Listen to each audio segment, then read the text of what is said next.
pessoal se levanta no culto, traz uma palavra da parte de Deus, fala em línguas. Como é que eu sei que aquela manifestação é do Espírito Santo? Como é que não é uma pergunta válida? Até o dia de hoje, como é que a gente sabe que a pessoa está falando realmente pelo Espírito Santo? Porque qualquer um pode se levantar e dizer o que quiser. Como é que eu sei que é do Espírito Santo? O apóstolo Paulo, então, por isso que eu digo, está falando de espirituais. O princípio que ele vai estabelecer, do verso 2 até o 3, é que se alguém está falando pelo Espírito Santo, ele nunca vai diminuir a pessoa de Jesus, mas ele vai glorificar a Jesus. Ele vai reconhecer quem é Jesus Cristo. E ele aplica esse ponto a partir de uma analogia.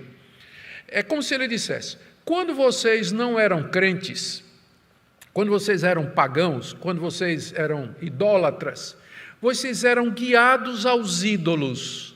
Ou seja, ele não está dizendo isso aqui, mas está óbvio. O diabo, Satanás, os demônios induziam, ou induzem até o dia de hoje, os incrédulos a adorar ídolos. Nós já vimos no capítulo 10, se você voltar comigo aqui, que o apóstolo Paulo já tinha feito essa conexão entre a ação satânica e a idolatria.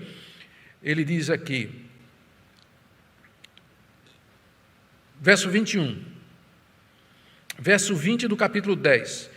As coisas que eles sacrificam são sacrificadas a demônios e não a Deus. Os demônios estão por detrás da idolatria.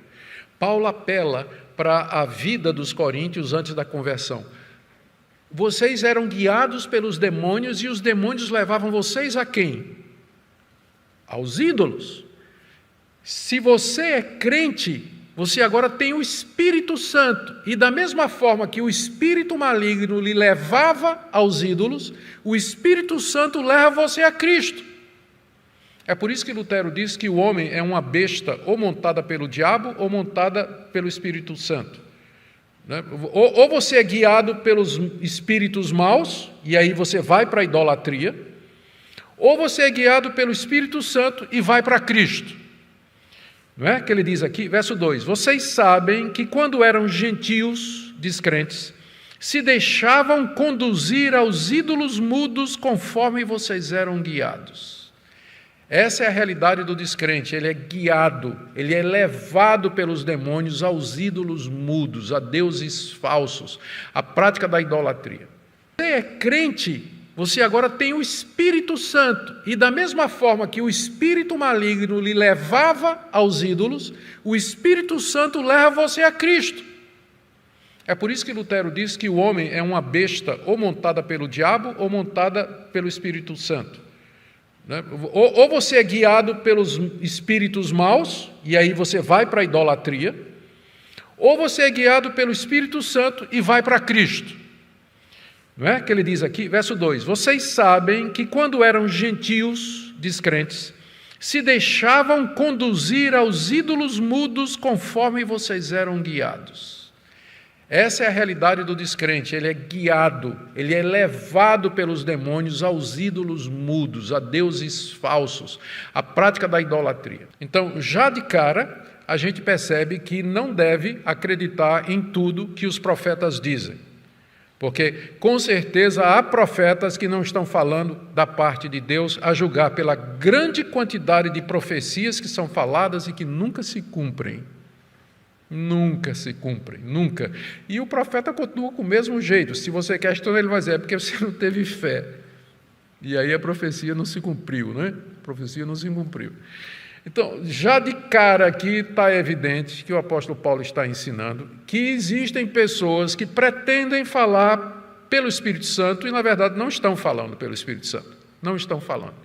E, no último, Paulo diz aí no verso 10, a um é dada a variedade de línguas, a capacidade de falar em diferentes línguas, e a outro capacidade para interpretá-las. Você percebe, talvez não é sem razão, ou talvez haja um motivo pelo qual Paulo deixou esse dom para o fim.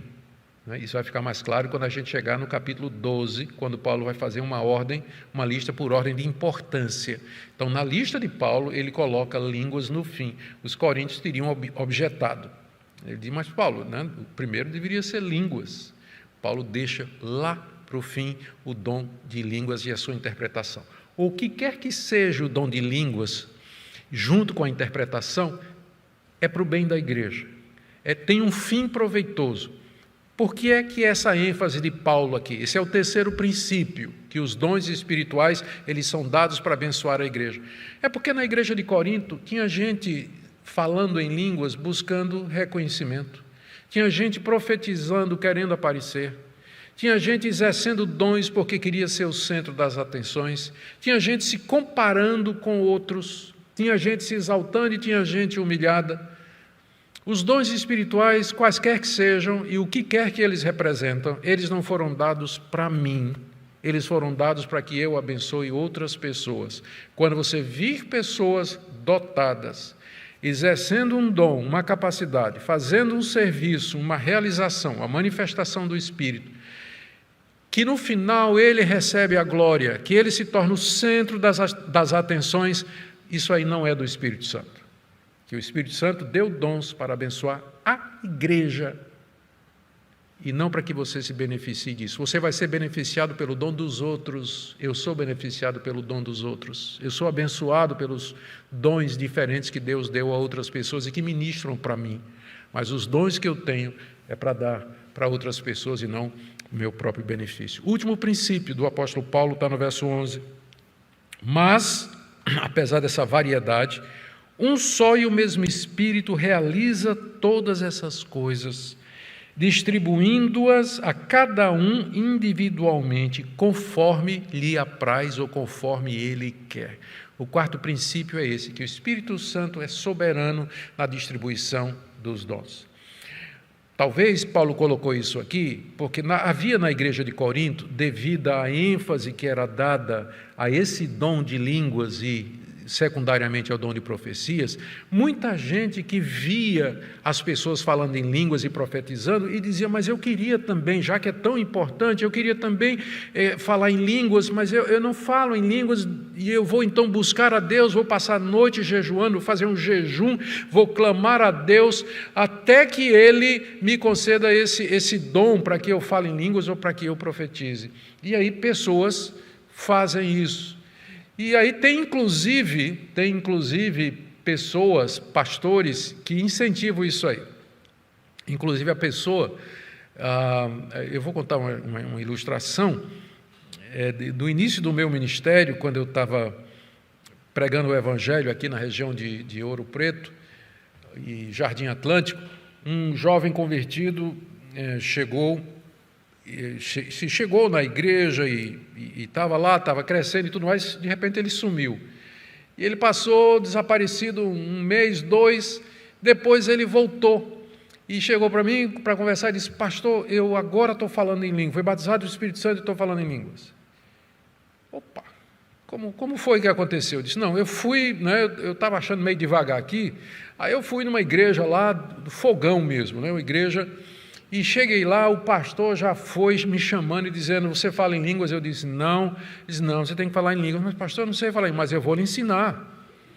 Então você forma uma palavra na sua cabeça, uma palavra que não tem sentido nenhum, e vai repetindo, e aí solte a língua e você vai falar em línguas. E aí isso aconteceu. A pessoa com quem isso aconteceu está aqui nessa noite, por isso ela não vai me deixar mentir. Tá certo? Ela não vai me deixar mentir. Mas é um caso de muitos outros. Eu sei que acontece isso. Tem cursos, inclusive, tem livros onde ensina como falar em línguas. Quando aqui está dizendo que um só e o mesmo Espírito é quem distribui estas coisas como Ele quer. Como Ele quer. A uns, notou como ele diz aqui, a uns é dado isso, a outros é dado isso, a uns é dado isso, a outros é dado isso. Embora todos os crentes tenham dons, nem todo mundo tem os mesmos dons. E aqui está incluído línguas e aqui está incluído profecia. Portanto, a ênfase nesses dois dons, como sendo os dons mais importantes, já quebra uma série de princípios e de regras a respeito do que são dons espirituais e como eles devem ser usados. Eu quero concluir com algumas aplicações. Primeiro, Para você que acredita em tudo. Então, tem irmãos que acreditam em tudo e têm medo de julgar e de analisar, porque não querem entristecer o Espírito Santo. Sossegue. É o próprio Espírito Santo que manda a gente avaliar. Porque se tivesse somente o Espírito Santo no mundo, então seria incredulidade você questionar. Mas além do Espírito Santo, tem espíritos imundos, demônios, e tem o espírito do próprio homem, que falsifica manifestações. Então, a gente precisa ser esperto. Existe manifestação espiritual falsa.